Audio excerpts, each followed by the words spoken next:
আল্লাহ অজস্র সম্পদের মালিক বানান, যার গুলশানে দুটি বাড়ি, আমেরিকাতে একটি বাড়ি, অস্ট্রেলিয়াতে একটি বাড়ি, কিন্তু একটি সন্তানের মুখ আল্লাহ তাকে দেখান নাই। আছে না এরকম আমাদের দেশে? এরকম অনেক আছে যাদের অজস্র সম্পদ রয়েছে, অজস্র সম্পদের মালিক, কিন্তু একটি সন্তান আল্লাহ তাকে দেন নাই। তার মানে আল্লাহ রাব্বুল আলামিন তাকে সম্পদ দিয়ে পরীক্ষা করেছেন, সন্তানের মতো নিয়ামত আল্লাহ তাকে দেন নাই। আবার কাউকে আল্লাহ 5টি সন্তান দিয়েছেন, কিন্তু সম্পদের মালিক বানান নাই। খেয়ে পরে কোন মুহূর্তে সে দুনিয়ায় বাঁচতে পারে এমন সম্পদ তাকে দিয়েছেন।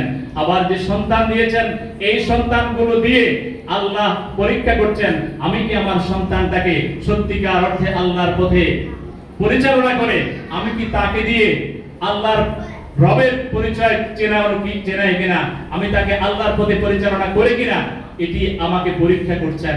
সুতরাং আজকে আমরা যারা অভিভাবক হয়েছি, আমরা যারা সন্তানের মালিক হয়েছি, সম্পদের মালিক হয়েছি, এই সন্তান এবং সম্পদকে আল্লাহর পথে পরিচালিত করে আমরা যেন আল্লাহকে চেনাতে পারি, আল্লাহর কাছে যেন আমাদের সন্তানটাকে আদর্শ সন্তান রূপে গড়ে তুলে রবের সাথে পরিচয় করিয়ে দিতে পারি।